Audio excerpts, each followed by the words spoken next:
me invite you to open up your Bibles to the book of Hebrews, chapter 1, and that's where we'll begin here in just a moment. It is good to see each one of you here, and we're very thankful, especially to the visitors who are with us. I know several are traveling to be with family or coming home from trips to see family, and we're thankful for your presence. We are going to be looking, as was already mentioned, at the book of Hebrews this morning.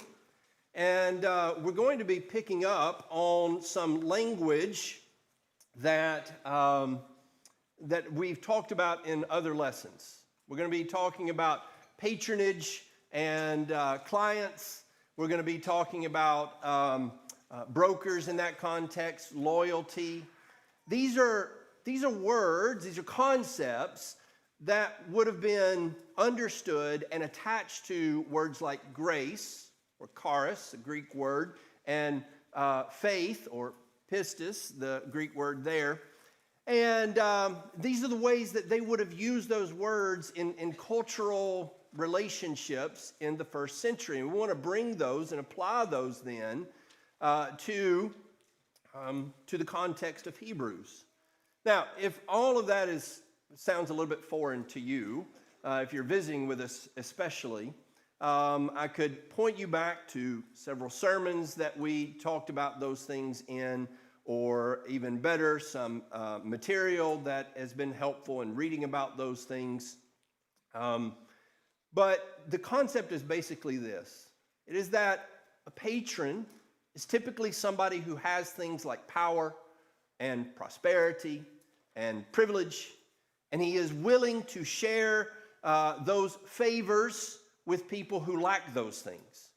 And what he wants in response is gratitude, which is another form of the word grace. So he offers favors, that's grace, and he expects gratitude, which is also grace. And the form of that gratitude in particular is loyalty, or that's another way to translate the word faith. And that is that he has shown loyalty by showing these favors, and he wants loyalty to come as gratitude in response. And all of that is a context in which the New Testament's language about grace and faith and works and all of those things would have come into a context in which those things would have been understood. That's, in brief, what I took 5 lessons to say, which some of you may be wondering why it took me so long to say that. But I think that it is a helpful thought process as we come to books like the book of Hebrews. The book of Hebrews has offered a lot of commentators difficulty. They will come to a book of like Hebrews and they say, there's all this language of condition. There's this language, as Andrew mentioned, about falling away and apathy. And it becomes very difficult for commentators who have a theological commitment to the notion that you can't fall away to figure out how to commentate on a book that seems to indicate repeatedly that indeed you can fall away. So how do we deal with that? As John Piper deals with it in one of his comments on the early chapters of Hebrews, he says, the Hebrew writer tells us we can fall away exactly so that we will know we can't fall away. Well, I guess that's one way to deal with it. But I don't think that's a very helpful way to deal with it. Now, maybe for us, we're thinking, well, we know you can fall away, so it's not so hard for us. But even still, we come to chapters like chapter 6, or chapters 6 and 6 and 10. In both instances, it seems to indicate that if you fall away in a certain way, there's no way back. Now, that is hard. I don't care who you are. So what do we do with that? How do we walk through these warnings, and especially the dire warnings in chapters 6 and 10. We'll come to that as we go along in the sermon. Let's begin with this idea of Jesus as a patron and a broker. First century Rome ran on patronage. I think that society still includes patronage. I think there are people who do favors, and in response they get loyalty. I think all those things still exist in our relationships today. But in first century Rome, it was understood, right? It was on the surface. It didn't just happen in the background. It was legitimate. In fact, Seneca says it is the practice that constitutes the chief bond of human society. I don't think we look at it that way today. In fact, I think typically we would look at patronage in much more negative ways. Another commentator of the first century, along with Seneca, said that, in essence, failure to respond to grace from a patron with gratitude would be considered the cardinal social and political sin. There's nothing worse than failing to be thankful for the gifts that you might have received, the favor that you might have received from someone superior, a patron, for instance. And it is, I think, in that context that the book of Hebrews comes and begins to describe the things that Jesus has done for us and describes the heinousness of a poor response to that. And so in Hebrews chapter 2, I want to begin by looking there. Jesus is described with language that would have been common to describe patrons in the first century. In Hebrews chapter 2 and in verse 16, it says, "Therefore assuredly he does not give help to angels, but he gives help to the seed of Abraham. Therefore he had to be made like his brothers in all things, so that he might become a merciful and faithful high priest in the things pertaining to God, to make propitiation for the sins of the people.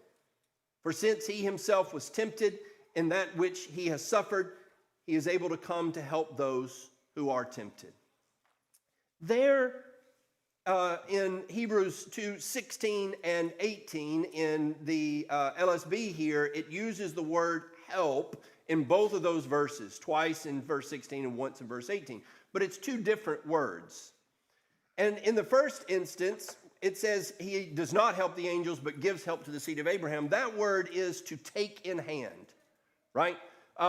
In fact, it's a word that would be translated when it says that the scribes and the Pharisees wanted to catch Jesus or trap Jesus, to get hold of him. So that's this word, take in hand. Well, that doesn't seem like a very good thing that you would want somebody to do, is catch you or trap you. But it's also the word that is translated take hold of when Jesus, in several instances, takes hold of someone and heals them. The idea is you're taking them under your control. That is in a negative case in the scribes and Pharisees, but obviously in a very positive case in the case of Jesus healing. And of course it would be that sense. And a patron would do that. It's like, I'm taking you under my charge and I'm going to take care of you. That's the idea here, that he doesn't do that with angels. He does that in this instance with the seed of Abraham. Well, then there's another word in verse 18, for since he himself was tempted in that which he has suffered, he is able to come to help those who are tempted. Now, this would be the word that would mean what we would typically mean by the word help, which is just provide aid and benefit to someone. And again, that would be a typical way to describe what a patron would do or benefactor would do for a beneficiary, is that he comes and provides the things that are needed. And so both of those are describing what Jesus does to those who would accept what he has to offer, which we'll get into more in just a moment. His death in particular is recalled in terms of benefits. And I think this is interesting. You could just go all the way through. And in the ladies' class, you are studying Hebrews. That's one of the things I think that you're going to do is trace that language of the benefit of what Christ has done for us. That here he died, and his death is not just a sort of sentimental wonder, but it is a death that provided, actual benefit and aid to his people. It's not just a death like Abel's, and it gets compared to Abel's death a little bit later, that his blood is better than that. Because Abel's blood is noble, that he was faithful, but Jesus' death is not just noble. It's a patron's death, and it is a death for his clients. It's for the beneficiaries, that's us. And so all through Hebrews, he's not just saying Jesus died, and so you ought to really feel strongly about that, but he died to provide. In chapter 2 and verse 9 here, backing up just a little bit, it says, we do see him who was made for a little while lower than the angels, Jesus, because of the suffering of death, crowned with glory and honor, so that by the grace, that is the favor, the charis of God, he might taste death for everyone. So this is an intentional thing with intentional benefits being afforded by it. Chapter 2 and verse 14, therefore, since the children share in flesh and blood, he himself likewise also partook of the same, that through death he might render powerless him who had the power of death, that is, the devil, and might free those who through fear of death were subject to slavery all their lives. And so it begins, and you just keep going through the book of Hebrews. He says, why did he die? So that he could take death in his hands. And everybody who's under that power, everybody who's a slave to that power, he could set you free. And then he keeps going on and on and on, just talking about here's what he accomplished through that death. Here's all the benefits that he has provided through that death. Well, another element, though, in this is that Jesus is not only the patron, but he is the broker. Again, broker is not a term that we would associate with holiness. Usually it's a term we associate with money or something like that. And it's that middleman. And culturally, historically, people hate the middleman, right? What value does the middleman provide? But in this case, brokers are so necessary. I think that a lot of times what we think is brokers aren't actually necessary. Why does there have to be a middleman between us and the thing that we want? Well, the reality is, especially in the first century, the idea of a broker is because you want access, connection to somebody you don't have connection to. And so the broker is not just a third party, he is somebody you can have access to who has access to the one you really want access to. So in that sense, the broker ends up providing the services of a patron. But in this instance, the service he's providing is access. Now, there's a lot of ways that broker might have access, and we'll talk more about that in the next point, talking about the comparisons of Jesus and other options. But the fact is, he is our patron, and in this instance, he is a client of the patron we want access to. So he provides that access. Now, the difference in the case with Jesus and the uniqueness in the case of Jesus is he is equal with God the Father, and yet he became a man. And in becoming a man, he sets himself below the Father and provides us that access. He becomes that mediator by becoming a man. So he becomes both mediator and patron, which few can accomplish. No one can accomplish in the way that he has. But over in Hebrews chapter 8, we see this word mediator, Hebrews chapter 8 and verse 6. But now he has obtained a more excellent ministry, by as much as he is also the mediator of a better covenant, which has been enacted on better promises. And that word, that idea of go between, he uses it again here in this section where he's talking about the priesthood of Christ in chapter 9 and verse 15. And for this reason, he is the mediator of a new covenant, so that since a death has taken place for the redemption of the trespasses that were committed under the first covenant, those who have been called may receive the promise of the eternal inheritance. And then one more time, towards the end, as he is concluding all this, he repeats this theme, coming back to the idea of Jesus as mediator in chapter 12 and verse 24. To Jesus, the mediator of a new covenant, and to the sprinkled blood, which speaks better than the blood of Abel. Again, that comparison that we mentioned earlier. Abel's blood is noble, it is admirable, but it doesn't accomplish what Jesus' blood accomplishes. This is what allows him to become the one that brings us into the presence of God. Well, that brings us to the next point, and that is the comparison that the Hebrew writer makes between Jesus' mediation and any other mediator, any other go-between that might have been available. He starts off the book back in chapter 1. In Hebrews chapter 1 And they're beginning in verse 1. It says, God, having spoken long ago to the fathers and the prophets in many portions and in many ways, in these last days spoke to us in his Son, whom he appointed heir of all things, through whom also he made the worlds. Now, we often go to that passage to sort of establish the authority of Christ, which of course that is what's happening here. He is establishing the authority of Christ, doing that in comparison with any who have come before, with Moses and any prophets who've come before. But I want to suggest to you that there's already a comparison being made. It's not just God saying, now I've chosen my son, but it's now I've chosen my son, right? I spoke to you through a lot of different ways, but now it's through my son. And already that would have indicated something. There's a degree of importance that comes with being the son of the one that you want access to. You could not have asked for a better connection to a patron than to somehow have gotten connection with that patron's son. Wow. It's great to have other options, but if you could have the son's attention in his ear, no better.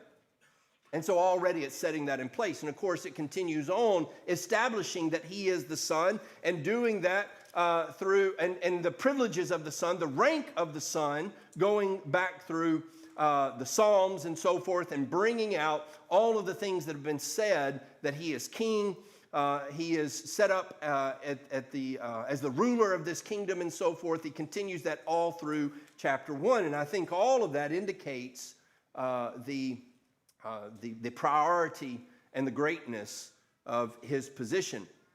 Well, over in Hebrews chapter 3, then, we see this comparison with Moses. He has already established that access through the Son is even better than access through angels. But now he comes to Moses, who would have been near and dear, perhaps, to the audience's heart. He says, beginning in verse 1, therefore, holy brothers, partakers of a heavenly calling, consider the apostle and high priest of our confession, Jesus, who was faithful to him who appointed him, as Moses also was in all his house. Now, I just pause right there. Already you might be thinking, well, not precisely. Moses did falter in some ways. That's not the point he's making here. It's not just that he's been perfect. He'll grant the faithfulness of Moses, even on par with the faithfulness of Jesus in some sense. He says, for he has been counted worthy of more glory than Moses, insomuch as the builder of the house has more honor than the house. For every house is built by someone, but the builder of all things is God. Now Moses was faithful in all his house as a servant, for a testimony of those things which were to be spoken later. But Christ was faithful as a son over his house, whose house we are if we hold fast our confidence and the boast of our hope. You think about that. What he's saying is it's not just that Jesus' perfect life makes him a more perfect mediator. That does. And there's other places where he highlights the perfection of Jesus' life. But he's saying his position, he's the son. If you could have access to a servant who's able to go into the house, man, that's great. A servant who has the master's ear, and he says, look, I see him every day. I can talk to him. And you say, well, listen, I got a problem. Maybe you could bring it before the master. That's wonderful. But that's not the son. And then he goes on as he talks about the priesthood a little bit later. And one of the things that he indicates is that the priest was able to come into the Holy of Holies, that representation of the presence of God, once a year. Now I want you to think about the distance between that high priest and our high priest. He was able to come into a representation of the presence of God. That's one of the things that the Hebrew highlights. That was a shadow of the real thing, the actual presence of God in heaven. The Holy of Holies represents that. The tabernacle represents that. And so their high priest was able to come into that presence, that representative presence. Well, that's good. I mean, that's more than they could do. But then it says he could only do it once a year. Now you think about that. You want access to somebody, and somebody comes up and says, I can get you that.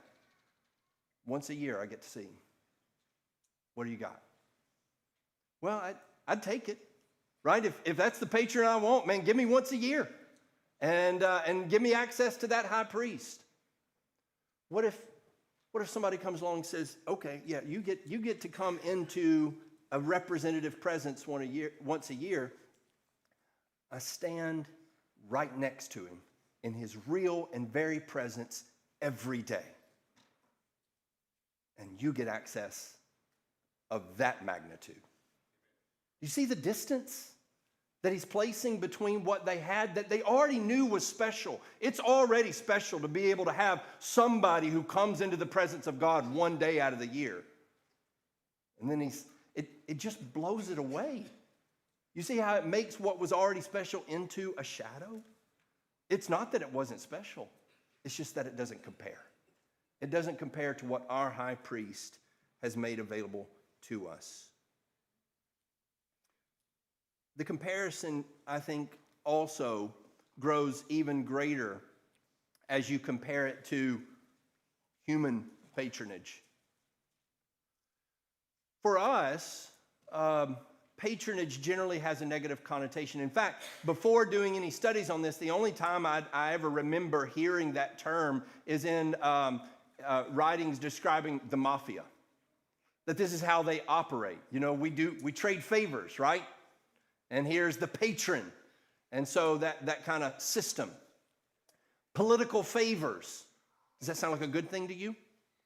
Do you like to hear that there are political favors being traded back and forth? We think, oh, that's terrible.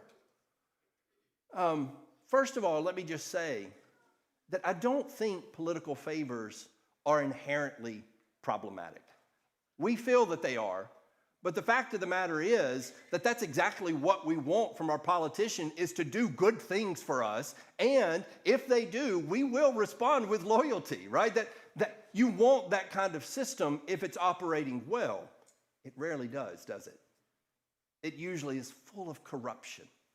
It's usually full of personal vices being satisfied rather than the good of each one of the people in the relationship. I think the same thing about like nepotism. People say, you know, we don't want any nepotism in this company. I'll tell you what, I think about people in my family that I trust more than anybody I know. Yeah, I'd hire that person. The problem with nepotism is not that you prefer your family, it's that you prefer your family when they are incompetent. But if you prefer them because they're great people and because you want good people, there's no problem with that. And the same thing with political favors. If you're doing favors for good people and it's flowing back and forth, that can be wonderful. But it just rarely is. And the same thing was true then, that while Rome had patronage more on the surface, and while it was more understood that there was a legitimacy and could be a legitimacy of favors traded back and forth, of course Rome was full of all the same corruptions that we have today. And it did break down. How wonderful to hear that there is a completely pure patron, a completely pure broker, that he's not just trading in information to try to secure his own place and to bolster his own importance, but that he actually cares and loves you. He actually is loyal to you. And so whereas these people had patrons who they had given loyalty to, who they had responded to with gratitude, here comes one who has given everything for you. And with no ulterior motives, no hidden motives, he just provides you all that you need. So he gives access, as one author says, through an incorruptible mediator to a completely reliable authority. Who wouldn't have wanted that? Well, that brings us then to the response to all this, the wrath of the patron. This is the part that people find so difficult in the book of Hebrews. But again, I think as we bring it into that context of patronage, It is not difficult to think of in first century terms, and in fact, I think it's not so difficult to think in modern terms if we will maybe set aside some modern corruptions of our thought processes. First of all, understand that the accepted duty of the client was to show gratitude through loyalty. We've already talked about that in Hebrews chapter 12. It's spelled out in this way. Hebrews chapter 12 and verse 28. He says, therefore, since we are receiving a kingdom which cannot be shaken, let us show gratitude. That is grace, by which we may offer to God an acceptable service with reverence and awe, for our God is a consuming fire. I want you to think about that following verse. What does that I mean, you think about that. All right, if I did something for you, I did you a favor, and I say, listen, I'm going to do this favor, and I want to make sure that you understand what I'm doing for you, and you're going to show me some gratitude, because if you don't, you're going to be sorry. You'd be like, oh, you can keep your favors to yourself. That sounds a little bit like the mafia, doesn't it? Right? You've entrapped me in some way. That wouldn't have been the way it was understood. The idea is I'm doing something of such inestimable and incomparable value, and the only reasonable response is that you would have gratitude and service along with that gratitude. That would have been understood. And if you don't, you're going to infuriate the patron. Nobody would have been shocked to hear those words. It would have been like, what? If we don't turn around and show loyalty, then that makes sense. You're going to make the guy with all the power very angry. And I want to suggest to you, this is the context of the examples that are given throughout the book of Hebrews. So back in Hebrews chapter 4, I think there's an interesting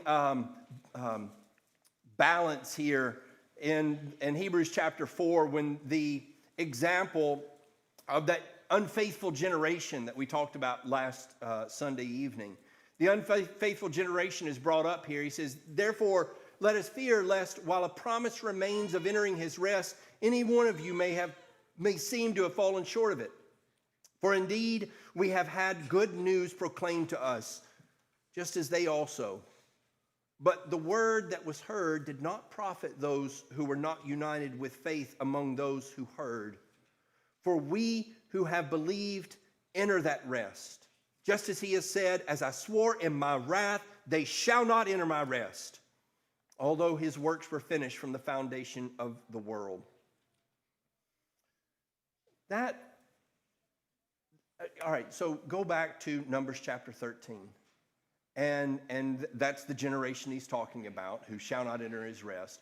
So they come up there to the very precipice of going into the land that he has promised. He has shown them in all the different ways that he is capable of delivering these people into his hand, having delivered them from a much more daunting power in the Egyptian army.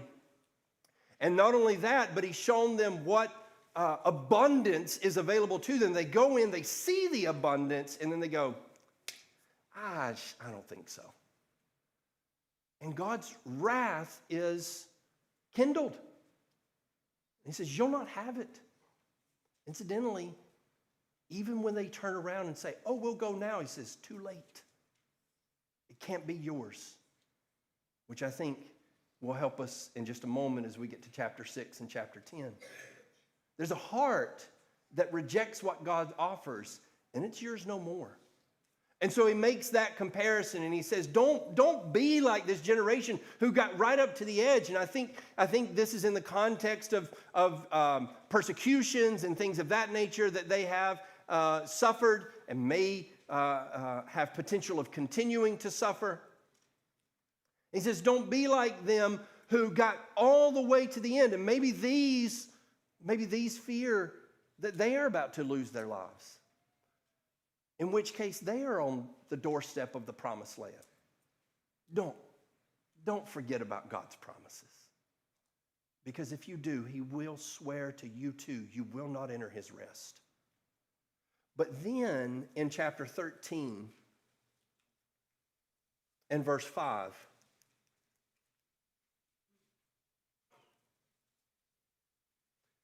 As he's going through talking about issues of purity and morality, he says, make sure that your way of life is free from the love of money, being content with what you have. For he himself has said, I will never desert you, nor will I ever forsake you. That comes at the end of the book of Deuteronomy, in which Moses is saying to the faithful generation, I'm never going to leave you. And they go in and they do what the previous generation did not. And so in chapter 4, he brings up the bad example and says, don't do this. He says, but rather remember the promises made and hold on to the promises that they held on to, that I am with you. And I'm never going to leave you. And so these distractions, that's all they are, can't keep you. If you will hold on, they can't keep you from what I have promised. Of course, Hebrews chapter 11 shows us this list of examples who responded in faith to the promises. And particularly what he does there is he goes through those examples and he says, they all did it not knowing or having what we have. Right? They're looking off into the distance. They're millennia, generations away from understanding fully what all those promises meant or how all those promises would be fulfilled. And yet, what did they do? Gave up everything. In so many different ways, in so many different proclamations, they showed that they trusted God. And to the point that you get down to those who are being tortured and sawn in two and pulled asunder. And as he continues on, you might recall the example of Esau. And you remember that Esau is used as the example, as an example of a profane man. Don't be like profane Esau. I always think about that. The profanity of Esau, someone who had a birthright. Birthright is not something that we recognize typically. Now, people who are second-born children might contend with that a little bit, but generally speaking, we don't have like official firstborn rights. But it would have been, it's hard, and so it's hard for us to maybe connect fully with the understanding of all that would mean. But here is Esau, who comes in, and the Hebrew writer says that he sold that birthright for a single meal. And the idea, it would be like you've created some grand business, some enterprise that is, profitable, it is fulfilling, it offers so much opportunity and abundance and responsibility, and you can't wait to give that over to your son. And when he comes to that age and you're ready to pass it on, you hand it over to him, and then you walk in one day and you find that he's sold the business. And you say, why did you sell the business? He goes, I was hungry. Somebody offered me a steak dinner. Looked pretty good. Didn't even offer that. Lentil soup, but let's just say it's a nice dinner. How furious would you be? How profane would you think your son was to just drop everything that you just gave him for a meal? And that's what Esau's done. Of course, this wasn't just any firstborn blessing. It was a firstborn blessing that had attached to it the very blessings of God. And Esau goes, I'm hungry. It's profane. And so again, I think understanding the weight of that for us in a modern context, maybe we don't appreciate it, but maybe if we understood how big the gift is, if we could conceive of what a gift might cost, and we could conceive of the level of ingratitude that we might receive in return, we could just begin to understand the wrath of God in response to the one who rejects him.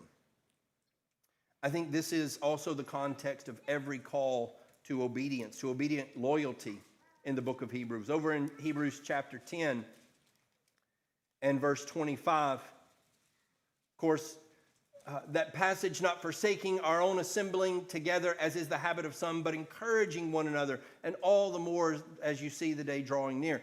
Just as a single verse, you can look at that and you can say, right here, we've got a passage that says you got to be here, right?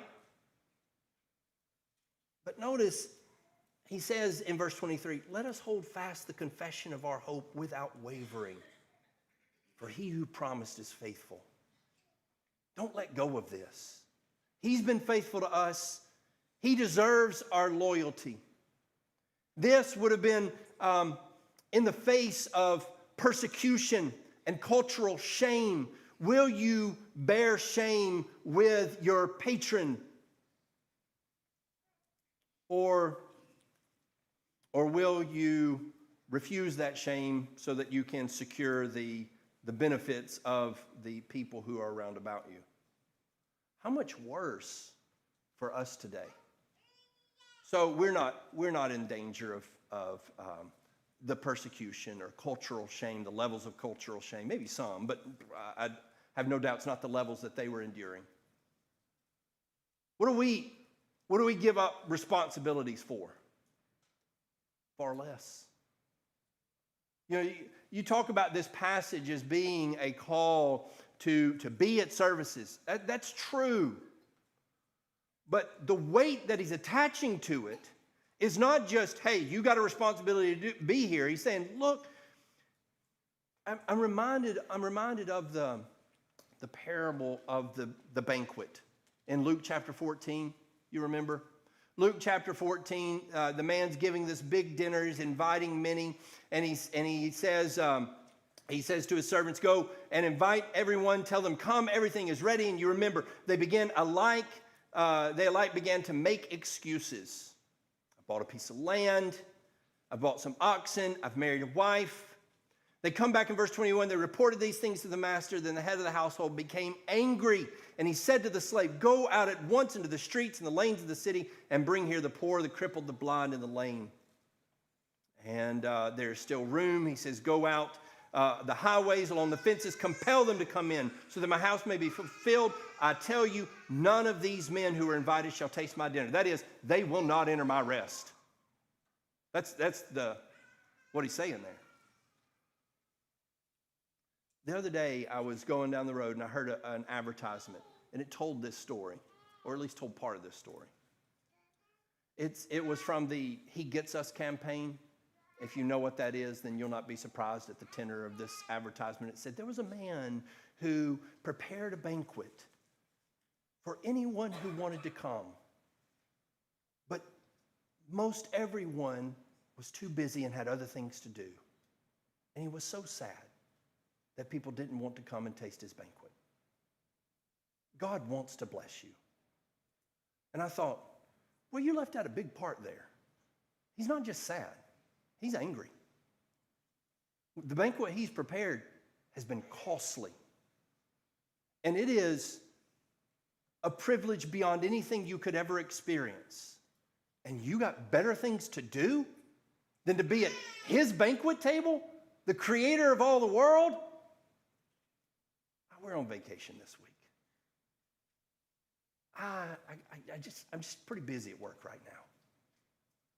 That's the context Hebrews 10:25 comes into. It's not just saying, you got a responsibility to be here. How could you turn away from the king's invitation? What a sign of disrespect. And as he goes on, he says he will not put up with it. Continuing on, you see in Hebrews chapter 10 and verse 26, for if we go on sinning willfully after receiving the knowledge of the truth, there no longer remains a sacrifice for sins, but a terrifying expectation of judgment and the fury of a fire which will consume the adversaries. Anyone who has set aside the law of Moses dies without mercy by the mouth of 2 or 3 witnesses. How much worse punishment do you think it will deserve who has trampled underfoot the Son of God and has regarded as defiled the blood of the covenant by which he was sanctified and has insulted the Spirit of grace? What's just such strong language? You might say, no, I don't feel that way if I invite people over and they don't come. I bet you do, sometimes. I bet there are times where you've made a big to-do for somebody in particular. You've tried to do something special for someone, and they don't think much of it. And I bet you know what it's like, a little bit at least. You're just scratching the surface, of course. But understand, when God has put to death his only Son, and you can't be troubled to show up, he says, I will not have it, and you will not enter my rest. And I think as we go back to chapter 6 and verse 4, where it says, for in the case of those once having been enlightened and having tasted of the heavenly gift and having become partakers of the Holy Spirit and having tasted the good word of God and the powers of the age to come and having fallen away, it is impossible to renew them again to repentance, since they again crucify to themselves the Son of God and put him to open shame. One of the common practices in patronage is that if you make a patron angry, the reality is you got to go find another one. And that would be what you do. And maybe you move to another city because your reputation is ruined here, but you got to go find somebody who's going to help you out. And so you bounce around from patron to patron and trying to find people to help you. There's still people like that today, right? They run out of patronage in one place and they go try to get it in another place. I believe what Hebrews 6 is telling us here is there is no other patron. You scorn and ruin your relationship with this patron, no other patron's coming. There is no other broker. There's no other access. You can't go find somebody closer to God than the Son. And when you have crucified him again, and then you want to go somewhere else and maybe find a sacrifice, some other broker that will put you in position, there's no other sacrifice. There's no other patron. There's no other Son. This is it. It's all you got. And so if you scorn this, you can't go somewhere else and find something better. He goes on to say this in verse 7, for the ground that drinks the rain, which often falls on it and brings forth vegetation, useful to those for whose sake it is also tilled, receives a blessing from God. But if it yields thorns and thistles, it is unfit and close to being cursed, and its end is to be burned. Again, I think the idea is you go and you do certain things to get a ground to bring forth produce. And it takes a lot of work. And at the end of the day, if you do all those things and you make all the correct preparations and it brings forth thorns and thistles, what are you going to do? Burn it. It's not like I got other options. You know, maybe we could bring this. I brought it all in. I already cultivated it. I did everything you're supposed to do, and I planted the right seeds, but this is what came up. There's nothing left to do but burn it.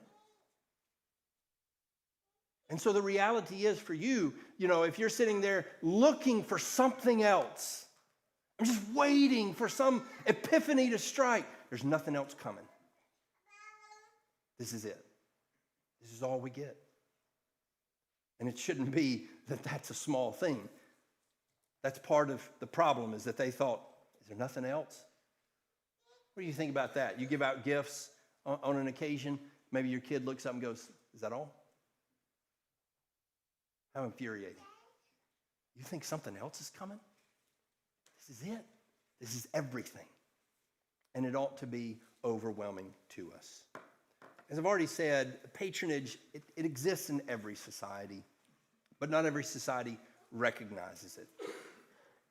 We think of favors being brokered, as I say, almost in a completely negative light. And so it makes it hard for us maybe to see God participating in such a relationship. It makes it hard for us to think in terms of someone showing favor for a particular response. I'm going to show you favor if, conditional favors. Ooh, it sounds slimy, doesn't it?